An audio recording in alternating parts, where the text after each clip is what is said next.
ಕಮಲ ದಳ ನಡುವೆ ಕ್ಷೇತ್ರ ಹಂಚಿಕೆಗೆ ಮುಹೂರ್ತ ಫಿಕ್ಸ್ ಆಗಿದೆ. ಇಂದು ದೆಹಲಿಗೆ ಜೆಡಿಎಸ್ನ ಶಾಸಕಾಂಗ ಪಕ್ಷದ ನಾಯಕ ಮಾಜಿ ಮುಖ್ಯಮಂತ್ರಿ ಎಚ್.ಡಿ. ಕುಮಾರಸ್ವಾಮಿ ಅವರು ಪ್ರಯಾಣವನ್ನ ಬೆಳೆಸಿದ್ದಾರೆ. ಲೋಕಸಭಾ ಚುನಾವಣೆ ಹಿನ್ನೆಲೆಯಲ್ಲಿ ಮಾಡ್ಕೋಬೇಕಾಗಿರುವಂತಹ ಮೈತ್ರಿಯ ಮಾತುಕತೆ ನಡೆಸೋಕೆ ಕುಮಾರಸ್ವಾಮಿ ದೆಹಲಿಗೆ ಪ್ರಯಾಣವನ್ನ ಬೆಳೆಸಿದ್ದಾರೆ. ಅಮಿತ್ ಶಾ ಜೊತೆ ಎಚ್.ಡಿ.ಕೆ ಅಂತಿಮ ಸುತ್ತಿನ ಮಾತುಕತೆಯನ್ನು ನಡೆಸಲಿದ್ದಾರೆ. ಇಂದು ಅಥವಾ ನಾಳೆ ದೆಹಲಿಯಲ್ಲಿ ಅಮಿತ್ ಶಾ ಜೊತೆ ಕುಮಾರಸ್ವಾಮಿ ಚರ್ಚೆಯನ್ನು ನಡೆಸಲಿದ್ದಾರೆ. ಹಳೆ ಮೈಸೂರು ಭಾಗದ 5 ರಿಂದ 7 ಲೋಕಸಭಾ ಕ್ಷೇತ್ರದ ಮೇಲೆ ಕುಮಾರಸ್ವಾಮಿ ಅವರ ಕಣ್ಣಿದೆ. ಕನಿಷ್ಠ 5 ಕ್ಷೇತ್ರ ಪಡೆದುಕೊಳ್ಳುವ ನಿರೀಕ್ಷೆಯಲ್ಲಿ ಇದ್ದಾರೆ ಎಚ್.ಡಿ. ಕುಮಾರಸ್ವಾಮಿ. ಈ ಹಿಂದೆಯೇ ಒಂದು ಸುತ್ತಿನ ಮಾತುಕತೆ ಆಗಿತ್ತು.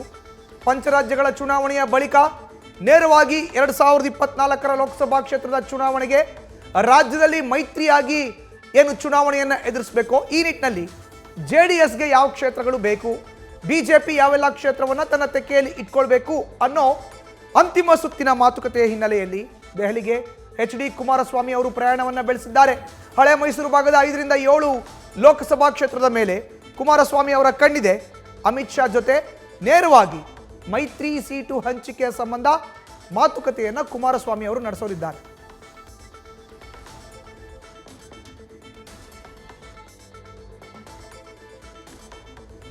ಎರಡು 2024ರ ಲೋಕಸಭಾ ಕ್ಷೇತ್ರದ ಚುನಾವಣೆಗೆ ಕರ್ನಾಟಕದಲ್ಲಿ ಬಿಜೆಪಿ ಜೆಡಿಎಸ್ ಮೈತ್ರಿಯಾಗಿ ಚುನಾವಣೆಯನ್ನ ಎದುರಿಸೋದಿದೆ.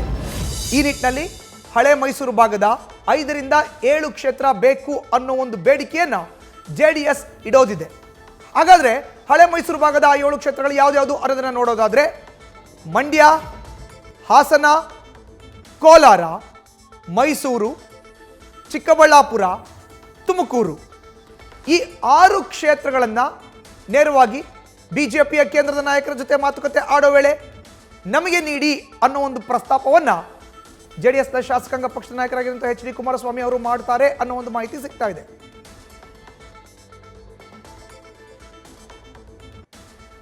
ಎರಡು 2024ರ ಲೋಕಸಭಾ ಕ್ಷೇತ್ರದ ಚುನಾವಣೆಗೆ ಈಗಾಗಲೇ ಕರ್ನಾಟಕದಲ್ಲಿ 28 ಲೋಕಸಭಾ ಕ್ಷೇತ್ರ ಏನಿದೆ ಅದರಲ್ಲಿ ಜೆಡಿಎಸ್ ಬಿಜೆಪಿ ಮೈತ್ರಿಯಾಗಿ ಚುನಾವಣೆಯನ್ನು ಎದುರಿಸ್ತಾ ಇದೆ. ಈ ನಿಟ್ಟಿನಲ್ಲಿ ಹಳೆ ಮೈಸೂರು ಭಾಗದ 6 ಕ್ಷೇತ್ರಗಳನ್ನು ಅಥವಾ 7 ಕ್ಷೇತ್ರಗಳನ್ನು ಬಿಜೆಪಿಯ ಕೇಂದ್ರದ ನಾಯಕರ ಬಳಿ ಕೇಳಲಿಕ್ಕೆ ಖುದ್ದು ಎಚ್.ಡಿ. ಕುಮಾರಸ್ವಾಮಿ ಅವರು ಇವತ್ತು ದೆಹಲಿಗೆ ಪ್ರಯಾಣವನ್ನು ಬೆಳೆಸಿದ್ದಾರೆ.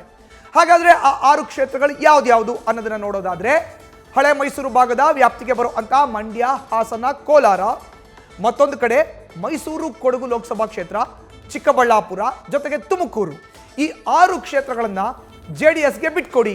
ಈ ಕ್ಷೇತ್ರಗಳಲ್ಲಿ ಪ್ರಬಲ ಒಕ್ಕಲಿಗ ಸಮುದಾಯದ ಮತಗಳೇ ನಿರ್ಣಾಯಕ ಆಗಿರೋ ಅಂತ ಕ್ಷೇತ್ರಗಳು ಇದೆ ಅನ್ನೋ ಮಾತನ್ನ ನೇರವಾಗಿ ಹೈಕಮಾಂಡ್ ನಾಯಕರ ಹತ್ರ ಹೇಳ್ತಾ ಮಾತುಕತೆಯನ್ನ ಮಾಡಲಿಕ್ಕೆ ಸೀಟ್ ಶೇರಿಂಗ್ ಏನಿದೆ ಅದನ್ನ ಮಾಡಲಿಕ್ಕೆ ಕುಮಾರಸ್ವಾಮಿ ಅವರು ನೇರವಾಗಿ ದೆಹಲಿಗೆ ಪ್ರಯಾಣವನ್ನ ಬೆಳೆಸಿದ್ದಾರೆ. ಕೇಂದ್ರದ ನಾಯಕರ ಜೊತೆ ಮಾತುಕತೆಯನ್ನು ಆಡಬೇಕು.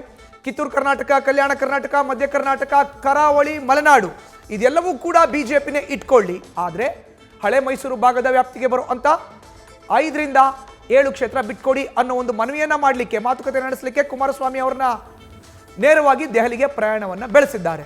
ಮಂಡ್ಯ, ಹಾಸನ, ಕೋಲಾರ, ಮೈಸೂರು, ಕೊಡಗು, ಚಿಕ್ಕಬಳ್ಳಾಪುರ ಜೊತೆಗೆ ತುಮಕೂರು ಕ್ಷೇತ್ರದ ಮೇಲೆ ಕುಮಾರಸ್ವಾಮಿ ಅವರ ಕಣ್ಣಿದೆ. ಕಾರಣ ಏನು? ಹಳೆ ಮೈಸೂರು ಭಾಗದ ವ್ಯಾಪ್ತಿಗೆ ಬರುವಂಥ 11 ಜಿಲ್ಲೆಯ 89 ವಿಧಾನಸಭಾ ಕ್ಷೇತ್ರಗಳು 6-7 ಲೋಕಸಭಾ ಕ್ಷೇತ್ರಗಳ ಪೈಕಿ ಪ್ರಬಲ ಒಕ್ಕಲಿಗ ಸಮುದಾಯದ ಮತಗಳೇ ನಿರ್ಣಾಯಕ ಆಗಿರುವಂಥ ಕ್ಷೇತ್ರಗಳು ಇರೋ ಅಂತ ಕಾರಣ ಮಾತುಕತೆಗೆ ಮುಂದಾಗಿದ್ದಾರೆ ಕುಮಾರಸ್ವಾಮಿ. ಹೆಚ್ಚಿನ ಮಾಹಿತಿಯನ್ನು ನೀಡ್ತಾರೆ ನಮ್ಮ ಪ್ರತಿನಿಧಿ ಜಗದೀಶ್, ನೇರ ಸಂಪರ್ಕಕ್ಕೆ ಸಿಕ್ಕಿದ್ದಾರೆ. ಜಗದೀಶ್, ಈಗಾಗಲೇ ಕುಮಾರಸ್ವಾಮಿ ಅವರು ಬೆಂಗಳೂರಿನಿಂದ ದೆಹಲಿಯ ಪ್ರಯಾಣವನ್ನು ಬೆಳೆಸಿದ್ದಾರೆ. ಕೇಂದ್ರದ ಗೃಹ ಸಚಿವ ಅಮಿತ್ ಶಾ ಬಳಿ ಸೀಟ್ ಶೇರಿಂಗ್ ಬಗ್ಗೆ ಮಾತುಕತೆ ಆಡಲಿಕ್ಕೆ ಮಾಹಿತಿಯನ್ನು ನೀಡೋದಾದ್ರೆ ಜಗದೀಶ್. ಮಧುಸೂದನ್, ಈಗಾಗಲೇ ಕುಮಾರಸ್ವಾಮಿ ಅವರು ಬೆಂಗಳೂರಿಂದ ದೆಹಲಿಯತ್ತ ಪ್ರಯಾಣವನ್ನು ಬೆಳೆಸಿದ್ದಾರೆ. 5 ಗಂಟೆಗೆ ದೆಹಲಿನ ತಲುಪ್ತಾರೆ. ತದನಂತರ ಇವತ್ತು ತಡರಾತ್ರಿ ಜೆ.ಪಿ. ನಡ್ಡಾ ಅವರನ್ನ ಭೇಟಿಯಾಗಿ ಪ್ರಾರಂಭಿಕವಾಗಿ ಏನಂತಂದ್ರೆ ಮಾತನಾಡುವಂಥದ್ದು ಸೀಟ್ ಶೇರ್ನ ವಿಚಾರವಾಗಿ ಚರ್ಚೆ ಆಗುತ್ತೆ ಅಂತ ಹೇಳಲಾಗ್ತದೆ. ಮತ್ತೊಂದು ಕಡೆಗೆ ವಿಜೇಂದ್ರ ಅವರು ಸಹಿತ ದೆಹಲಿಗೆ ಬರ್ತಾ ಇರುವಂತಹ ಕಾರಣಕ್ಕಾಗಿ ಒಂದು ಕಡೆಗೆ ಕುಮಾರಸ್ವಾಮಿ ಮತ್ತೆ ವಿಜೇಂದ್ರ ಇಬ್ಬರು ಸಹಿತ ರಾಜ್ಯದಲ್ಲಿರುವಂತಹ ಪರಿಸ್ಥಿತಿಯ ಬಗ್ಗೆ ಮತ್ತೆ ಅದ್ರ ಜೊತೆಗೆ ಸೀಟ್ ಶೇರಿಂಗ್ ವಿಚಾರವಾಗಿ ಚರ್ಚೆಯನ್ನ ಮಾಡ್ತಾರೆ. ಇವತ್ತು ರಾತ್ರಿ ಬಹುತೇಕ ಎಷ್ಟು ಸೀಟ್ಗಳನ್ನ ಜೆಡಿಎಸ್ಗೆ ಬಿಟ್ಕೊಡ್ಬೇಕು ಅನ್ನುವಂತಹ ವಿಚಾರ ಚರ್ಚೆ ಆಗುತ್ತೆ. ತದನಂತರ ಬಹುತೇಕ ಬಿಜೆಪಿಯ ನಾಯಕರ ಲೆಕ್ಕಾಚಾರದ ಪ್ರಕಾರ ಹೇಳ್ತಾ ಇದ್ರೆ ಅವರು ಸುಮಾರು 3-4 ಸೀಟ್ಗಳನ್ನ ಮಾತ್ರ ಕೊಡೋದಕ್ಕೆ ಏನಂತಂದ್ರೆ ಪ್ಲಾನ್ ಅನ್ನ ಮಾಡ್ಕೊಂಡಿದ್ದಾರೆ. ಅದನ್ನ ಹೊರತುಪಡಿಸಿ ಜೆಡಿಎಸ್ ಏನಂದ್ರೆ ಕನಿಷ್ಠ ಪಕ್ಷ 6-7 ಕ್ಷೇತ್ರವನ್ನ ಕೇಳ್ತಾ ಇದ್ದಾರೆ. ಆದ್ರೆ ಅಷ್ಟು ಪ್ರಮಾಣದಲ್ಲಿ ಕೊಡೋದಕ್ಕೆ ಆಗೋದಿಲ್ಲ ಅನ್ನುವಂತಹ ಲೆಕ್ಕಾಚಾರವು ಸಹಿತ ಬಿಜೆಪಿಯಲ್ಲಿ ನಡೀತಾ ಇದೆ.